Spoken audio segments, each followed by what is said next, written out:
युवाओं के भविष्य के साथ में खिलवाड़ करने वाले पेपर माफियाओं के दिन अब गिनती के बचे हैं। दरअसल प्रधानमंत्री नरेंद्र मोदी की अगुवाई में केंद्र सरकार ने पेपर लीक और परीक्षा में धांधली पर नकेल कसने के लिए नया संशोधन बिल लोकसभा में पेश किया है। सरकार का संदेश साफ है, देश के युवाओं के भविष्य से खिलवाड़ करने वालों के लिए अब कानून पहले से कहीं ज्यादा सख्त होगा। पेपर माफियाओं के लिए बच निकलना अब आसान नहीं होगा। अध्यक्ष महोदय, I rise to move for leave to introduce the Public Examinations Prevention of Unfair Means Amendment Bill 2026 to amend the Public Examination Prevention of Unfair Means Bill 2024. Thank you, Speaker sir. दिलचस्प बात यह रही कि जिस वक्त लोकसभा में संशोधित bill को पेश किया जा रहा था, उसी दौरान विपक्ष की तरफ से हंगामा जारी रहा। हंगामे की वजह से छठे दिन भी संसद की कार्यवाही बार बार बाधित होती रही और दोनों सदनों को कई बार स्थगित करना पड़ा। लेकिन राजनीतिक शोर शराबे के बीच में सरकार ने साफ संकेत दिया है कि पेपर लीक के मुद्दे पर उसकी प्राथमिकता और प्रतिबद्धता में कोई कमी नहीं आएगी। दरअसल ये सिर्फ एक बिल नहीं है, बल्कि पेपर माफियाओं के पूरे नेटवर्क पर लगाम लगाने की तैयारी है और इसके लिए पीएम मोदी पूरी तरह से मोर्चा संभाल चुके हैं। पहले परीक्षा से जुड़े मामले की जल्द सुनवाई के लिए फास्ट ट्रैक कोर्ट की बात, फिर कानून को और सख्त बनाने की पहल और उसके बाद टास्क फोर्स के गठन का ऐलान। पीएम मोदी का यह पूरा एक्शन प्लान और ताबड़तोड़ ऐलान इस बात की गवाही दे रहा है कि सरकार अब महज आश्वासनों की राजनीति से ऊपर उठकर जमीनी और कड़े परिणाम देने के मूड में है। और यह सिर्फ शुरुआत नहीं है, बल्कि उस नए सवेरे का शंखनाद है जिसके लिए मोदी सरकार जुटी हुई है। यानी कि कानून को और सख्त करने को लेकर सदन में आज बिल पेश हो चुका है, जिसमें 3 से 5 साल पहले सजा का प्रावधान था, जिसे आगे और बढ़ाया जा रहा है। 10 साल इसे किया गया है। 1 करोड़ का जुर्माना था, जिसे बढ़ाकर अब 10 करोड़ रुपए कर दिया गया है। 2024 में हालांकि नकल को लेकर, पेपर लीक को लेकर कानून बनाया गया था, लेकिन उससे और कठोर किया गया है। अब सजा 7 से 10 साल तक होगी और जुर्माना 10 करोड़ रुपए तक का लगेगा। जिस संस्था, जिस इंस्टीट्यूट के जरिए पेपर लीक करवाया गया होगा, उस संस्था को ही पूरी तरह से बैन कर दिया जाएगा। और इसी खबर पर तमाम और जानकारी के साथ में पॉलिटिकल एडिटर अदिति नागर हमारे साथ जुड़ गई हैं। अदिति, सरकार की प्राथमिकता क्या है वो तो लगातार बता भी रही है। प्रधानमंत्री मोदी भी लगातार इस बात पर जोर दे रहे हैं कि आने वाले भविष्य में किस तरह से पेपर लीक ना हो और पेपर माफियाओं, जो माफिया हैं पेपर लीक करवाते हैं, उनके खिलाफ कड़ा एक्शन लिया जाए। इसको लेकर पूरा खाका भी तैयार किया जा रहा है। लेकिन सबसे दिलचस्प बात यह है कि विपक्ष हंगामा क्यों कर रहा है। विपक्ष की पहले एक मांग थी, धर्मेंद्र प्रधान का इस्तीफा होना चाहिए, उसके बाद सदन में चर्चा होगी। सरकार कानून लेकर आई है, उसके बावजूद भी अब विपक्ष की तरफ से हंगामा किया जा रहा है। देखिए, विपक्ष हंगामा क्यों कर रहा है, एक बहुत इंपॉर्टेंट सवाल है, शायद लोग भी जानते हैं, जानना चाहते हैं। तो सवाल यह है कि विपक्ष ने एसआईआर का मुद्दा लेकर आया है, विपक्ष तमाम मुद्दे पिछले कई समय से लेकर आया, लेकिन वो जन आंदोलन में कभी तब्दील नहीं हो पाया। ये एक ऐसी अपॉर्चुनिटी है जो जन आंदोलन में तब्दील भी हुई। राहुल गांधी भले ही लेट थे, लेकिन ऐसे टाइम पर उस अपॉर्चुनिटी को कैच किया कि वो प्रधानमंत्री के घर पहुंचे और उस आंदोलन में उन्होंने, जैसे बोलते हैं, बहती गंगा में उन्होंने हाथ भी धोए। और कहीं ना कहीं उसके बाद सबसे बड़ा जीत तब होती है जब सैटरडे को इस्तीफा हो जाता है। तो ये आम धारणा तो ये है कि अगर सरकार पहले इस्तीफा दे देती, राहुल गांधी या विपक्ष के इतने बढ़ चढ़ के, यानी संसद शुरू होने से पहले ही, तो शायद ये क्रेडिट जो है किसी को भी नहीं जाता। ये इसको नैतिकता के रूप के में, नैतिकता के आधार पर मान लिया जाता कि इस्तीफा हुआ। तो अब क्योंकि विपक्ष को अपॉर्चुनिटी मिली है, इसलिए विपक्ष चाहता है कि युवाओं की बात करें। तो अब फर्दर ये बात करना चाहता है कि पहले तो आपने पैलेट गन्स यूज़ करी हैं, उस पर सवाल हो, महाराष्ट्र में कुछ और यूज़ हुआ है, उस पर जवाब हो। तो अब वो ये चाहते हैं, देश को ये मैसेज दे रहे हैं कि हम अभी नहीं मानेंगे, पहले पुलिस ये बताए कि आपने मना किया था, कोई पैलेट गन यूज़ नहीं हुई, लेकिन हुई है क्योंकि मैंने एक लड़के को लाके आपसे प्रेस कॉन्फ्रेंस करा दी जिसने आँख खो दी, तो पहले उस पर बात हो। अब सरकार की प्रॉब्लम समझिए, सरकार पहले तो ये एक्सपोज करना चाहती थी, सैटरडे को इस्तीफा के साथ ही सरकार ये बताना चाहती थी कि सड़क से जो संग्राम था वो उठ चुका है, अब संसद का संग्राम खत्म होगा, क्योंकि अब ना चाहकर भी विपक्ष को सुनना पड़ेगा, बिल पारित होगा। देखिए, सबसे पहले तो ये जो कड़े कानून जो अभी आप बता रहे थे कि कैसे 10 साल तक की सजा, फिर 10 करोड़ तक का जुर्माना, जो कि आज तक नहीं हुआ, उस संस्था को बैन कर देंगे, तमाम चीज़ें, और ये बहुत इंपॉर्टेंट है, ये बहुत बड़ा रिफॉर्म की तरह भी है। लेकिन विपक्ष कह रहा है कि पहले पुलिस की वो तमाम क्लैरिटी आए कि बच्चों पर कैसे इस तरह का पैलेट गन यूज कर सकते हैं। दूसरी बड़ी बात है, लोकसभा स्पीकर ने कहा है कि सरकार और विपक्ष आपस में बैठकर बातचीत कर ले, तो सारा दारोमदार किरण रिजिजू के ऊपर है कि वो कैसे बातचीत करे। इस बीच में लोकसभा स्पीकर ने भी बात करी, केसी वेणुगोपाल से बात करी, अखिलेश यादव से बात करी कि चर्चा तो होगी। अब देखिए, कुल मिलाकर बॉटम लाइन ये है कि जो भी संग्राम चल रहा था वो खत्म हो गया। आपने युवाओं की तरफ से भी चीजें देखी, थोड़ी कम हुई सोशल मीडिया पे। जो पीछे कहानी चल रही है वो ये है कि सरकार चाहती है कि संसद चले और हम इसी संसद हाउस ऑर्डर में रहेगा तो हम महिला आरक्षण बिल और डिलिमिटेशन पास करा दें, और विपक्ष चाहता है कि हाउस ऑर्डर में नहीं रहेगा तो डिलिमिटेशन का बिल पास नहीं हो पाएगा। पूरी रणनीति यही है, और संसद से आप देश को एक नैरेटिव सेट करने की कोशिश करते हैं कि हम तो खड़े हैं आपके साथ, लेकिन सही मायने में महिला आरक्षण बिल और डिलिमिटेशन पास हो और ना हो, इस बीच की लड़ाई चल रही है। लेकिन अभी बहुत लंबा समय है, 15 दिन का समय बाकी है। अभी 13 अगस्त को ये हाउस उठेगा। 13 अगस्त से पहले 5 नए, पहला बिल तो ये जो आज टेबल किया गया है, जो कि रिफॉर्म है बहुत बड़ा, जो कि जरूरत है देश की इस समय।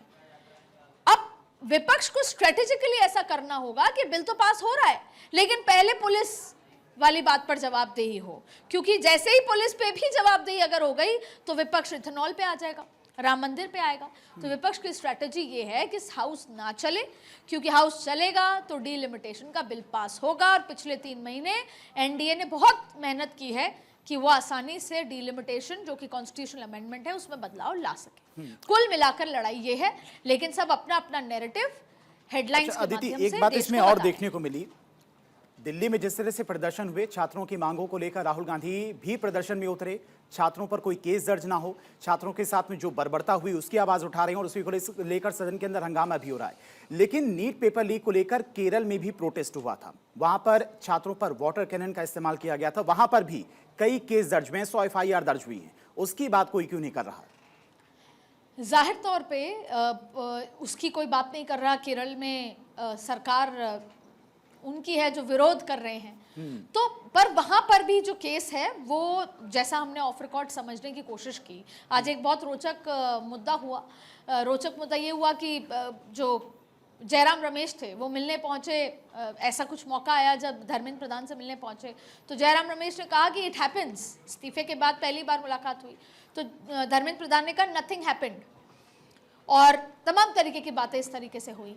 तो जाहिर तौर पे ये जो ये बताया गया ऑफ रिकॉर्ड, हमने विपक्ष से पूछा कि केरल में भी इस तरह की स्थिति है, तो उन्होंने कहा वो बिल ये हटा दिए जाएंगे, और फिर वही सफाई जो सरकार देती है कि उनमें ऐसा था और उनमें ऐसे लोग थे शामिल और इसलिए किया गया और ऐसे किया गया और लॉ एंड ऑर्डर को कंट्रोल करने के लिए किया गया, लेकिन किसी भी छात्र पर या उसके अभिभावक पर केस नहीं होगा। तो जाहिर तौर पर मैंने आपको एक बॉटम लाइन कही थी कि सब अपने अपने राजनीतिक नैरेटिव संसद से हेडलाइंस के माध्यम से देश को बताना चाहते हैं।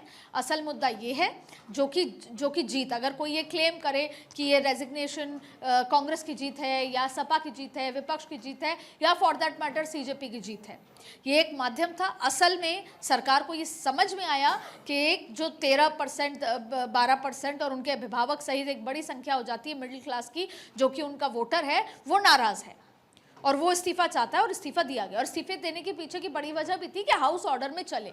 बहुत बड़े बड़े बिल हैं जो आने हैं, जिसको पारित कराना 13 अगस्त से जरूरी है, क्योंकि 15 अगस्त से प्रधानमंत्री लाल किले की प्राचीर से ये बताएंगे कि आज एक बार महिलाओं को वो सशक्तिकरण दिया गया है।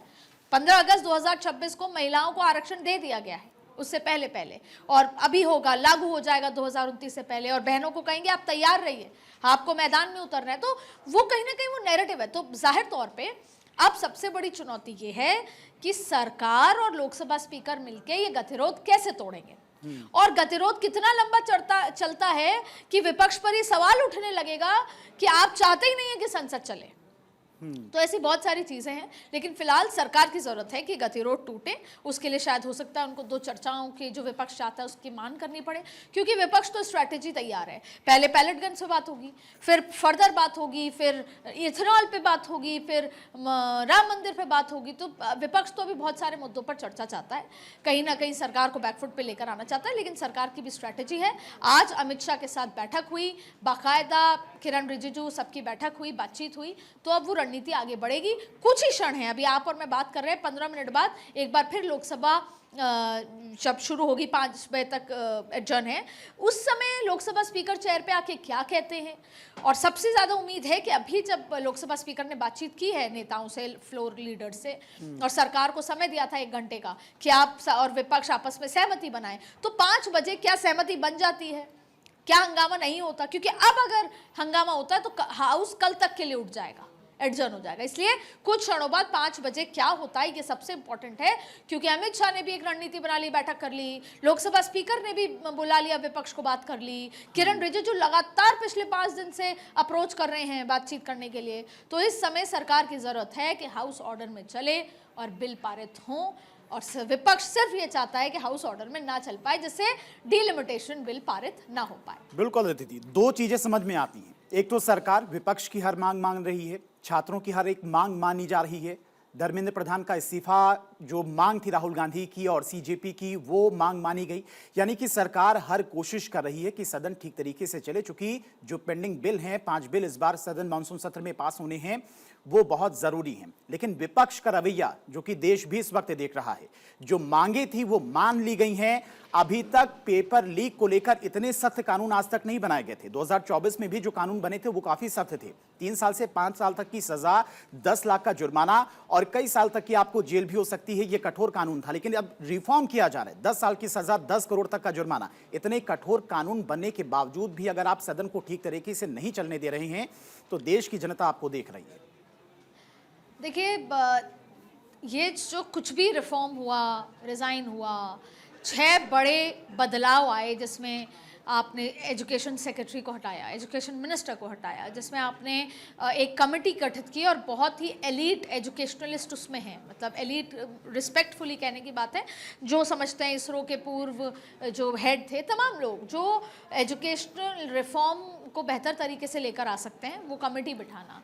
साथ में आप देखिए कि 47 एनटीए के अधिकारियों को हटा देना, इसके साथ साथ तमाम बड़े बदलाव हुए। इसके साथ साथ आप देखिए कि फास्ट ट्रैक कोर्ट्स लगा देना, ये ऐतिहासिक है कि इतने कम समय में। और ये किस लिए हुआ है? सरकार भाप गई थी कि युवाओं को इस बार आप सिर्फ ऐसे ही सेटिस्फाई नहीं कर सकते, और सरकार ने हर वो संभव काम किया। मैं थोड़ा सा पीछे ले जाना चाहूँगी, बहुत लंबे समय तक किसानों के साथ रिफ्ट रहा, लेकिन फिर सरकार भाप गई कि इस बार हम ये 3 कानून पारित नहीं करा सकते, और बाकायदा सरकार की तरफ से माफ़ी मांगी गई कि अगर आपकी हमने सेंटिमेंट्स को हर्ट किया हो। युवाओं के साथ भी किया, और ये होना ज़रूरी है। सरकार और जनता के बीच में इस तरह का बातचीत होनी भी ज़रूरी है।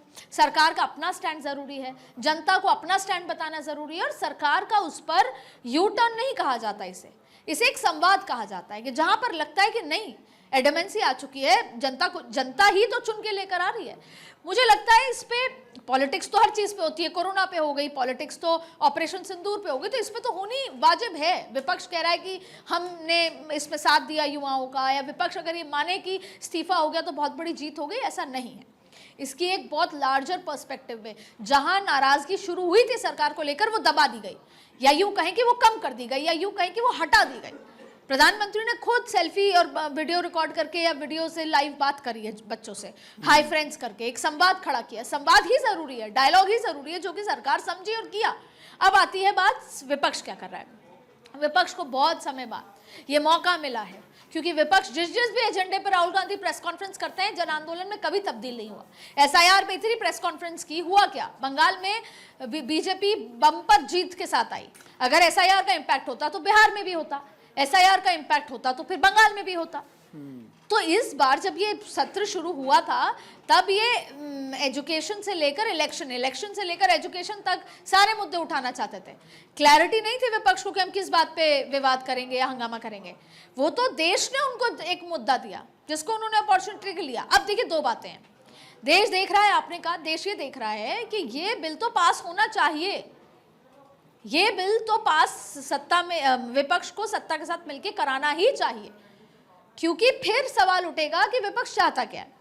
लेकिन विपक्ष को अपनी रणनीति भी तय करनी है कि अब आगे क्या। तो जाहिर तौर पे विपक्ष तो यही चाहेगा कि सरकार से बार बार सवाल पूछे जाएं, सरकार की गलतियों को इंगित किया जाए सदन से। तो विपक्ष अपनी रणनीति पे है, सत्ता पक्ष अपनी रणनीति पे है, ये पॉलिटिक्स है और ये रणनीति और राजनीति चलती रहेगी। विपक्ष का काम है, अब जब एक बार उनको लगा बैकफुट पे आई है सरकार, तो वो और सारे सवाल खड़े करेगी, गडकरी पे करेगी, इथेनॉल पे करेगी, पेट्रोलियम मिनिस्टर पे करेगी, राम मंदिर पे करेगी। लेकिन ये वो सरकार नहीं है जो बार बार झुके, ये झुकी है या यूं कहें कि ये बात मानी है। क्योंकि आज आप देखिए, ऐसा नहीं है कि धर्मेंद्र प्रधान को कटघरे में खड़ा किया गया है। जब धर्मेंद्र प्रधान आज आए पार्लियामेंट, तो 5 सांसद मंत्री उनको लेने पहुंचे। उनका इतना भव्य स्वागत उस दिन नहीं हुआ था जिस दिन वो एजुकेशन मिनिस्टर बने थे। तो सरकार को पता है कि हमने इस्तीफा दिया क्योंकि हम नहीं चाहते थे कि युवाओं के साथ हमारा रिफ्ट हो, और धर्मेंद्र प्रधान ने देर ही सही पर दिया इस्तीफा। और धर्मेंद्र प्रधान का रिस्पेक्ट आप देखिए, अमित शाह ने ट्वीट करके बरकरार रखा कि मैं स्वागत करता हूं इनके इस फैसले का। तो धर्मेंद्र प्रधान की पोजीशन को स्ट्रांग करते हुए, युवाओं की मंशा को समझते हुए ये सब कुछ हुआ है। ये रिफ्ट चलेगा। मजबूरी सिर्फ सरकार की इतनी है कि उसको हाउस ऑर्डर में चलाना है, क्योंकि वो बिल पारित कराना चाहती है। बहुत सारे 5 नए बिल हैं, 2 पुराने बिल हैं और 1 महिला आरक्षण बिल, जो कि अभी बिजनेस में आया ही नहीं है। अभी तक वो बिजनेस में शामिल नहीं हुआ है, लेकिन कराना जरूरी है। और विपक्ष उसी रणनीति के तहत हंगामा कर रही है कि वो बिल ना आ जाए। हाउस चलेगा तो वो धड़ाधड़ सरकार बिल लेकर आएगी। तो सब अपनी अपनी रणनीति पे है, नैरेटिव तय हो रहे हैं। पर हाँ, अगर ये बिल पास नहीं होता तो बड़े सवाल खड़े हो सकते हैं। और नरेंद्र मोदी बार बार ये बताएंगे कि कैसे ये विपक्ष है जो युवाओं के लिए, दिखावे के लिए, रणनीति के लिए, राजनीति के लिए लड़ी है, लेकिन जब बिल पारित होने की बात आई तो पहले महिला आरक्षण में पीछे हटी और अब युवाओं के लिए पीछे हट गई। तो नैरेटिव होगा, प्रधानमंत्री हर जगह हर मोर्चे पर उसको बताएंगे, लेकिन कोशिश की जा रही है कि संवाद हो और ये समाधान निकले और हाउस ऑर्डर में चले। लोकसभा स्पीकर ओम बिरला की अपील पर क्या विपक्ष अभी कुछ देर बाद सदन की कार्रवाई शुरू होगी लोकसभा और राज्यसभा की 5:15 बजे के आसपास। लोकसभा स्पीकर ने एक अपील की है कि सभी पक्ष सहमति बनाए, एक सार्थक चर्चा हो। उस अगर अपील की बात की जाए तो उस अपील का कुछ असर होगा, आपको लगता है? देखिए, जितना मैं विपक्ष आज सुबह पार्लियामेंट में जब मिली तो मुझे नहीं लगता कि इसका कोई असर होगा। अब या तो लोकसभा स्पीकर, पिछली बार भी आप देखिए जब एसआईआर पे चर्चा हुई, भले ही उस चर्चा में बीजेपी, देखिए जब चर्चा होगी तब बीजेपी फैक्ट्स के साथ, वो चाहती थी कि चर्चा हो जाए। पेपर लीक पे सरकार चाहती थी और आपने देखा कि किरण रिजिजू कह रहे हैं मैं 3 दिन से कह रहा हूं चर्चा हो, पर विपक्ष हंगामा करता रहा इस्तीफा दो। अब इस्तीफा हो गया तो वो कह रहा है कि आप पुलिस पे चर्चा करो। बात यह है, जब बीजेपी का रिसर्च और बीजेपी का चर्चा में इतनी मास्टरी है कि वो अशोक गहलोत से लेकर, और मैं बहुत पीछे जाऊं तो इंदिरा गांधी से लेकर राजीव गांधी, वो तमाम हिस्ट्री उठा के ले आते कि बच्चों के साथ क्या हुआ, पेपर लीक हुआ तो क्या क्या स्टेप्स उठाए गए, और वो पूरा करप्शन याद दिला देते। सो कॉल्ड जो बीजेपी के लोग हैं ऑफ रिकॉर्ड समझाते हैं, वो चाहते थे चर्चा हो क्योंकि चर्चा में वो बैकफुट पे लेकर आते हैं सबको, लेकिन चर्चा नहीं हुई।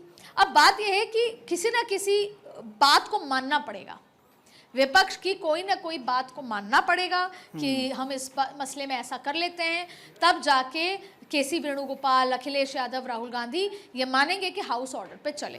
तो ये देखना है कि वो कौन सी बात है जिस पर सत्ता पक्ष और विपक्ष के बीच में सहमति लोकसभा स्पीकर बना पाते हैं, जो कि अभी तक नहीं आई क्लैरिटी। 5 बजे से ही समझ में आ जाएगा कि आज सहमति बन पाई या नहीं बन पाई।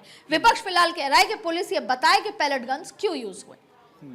कुल मिलाकर अदिति देखा जाए तो एक तो क्रेडिट लेने की होड़ मची हुई है, धर्मेंद्र प्रधान ने इस्तीफा क्यों दिया, किसके दबाव में इस्तीफा दिया, ये क्रेडिट लेने की विपक्ष में होड़ है। दूसरी तरफ हर एक मांग मानी जा रही है, उसके बाद एक नई मांग रखी जा रही। जाहिर सी बात है कि विपक्ष नहीं चाहता है कि सदन की कार्रवाई ठीक तरीके से चल पाए। देश की जनता ये देख भी रही है। फिलहाल बहुत बहुत शुक्रिया अदिति आपका तमाम सारी जानकारी के लिए, और खबरों का सिलसिला लगातार जारी है। फिलहाल वक्त इस वक्त की हेडलाइंस का।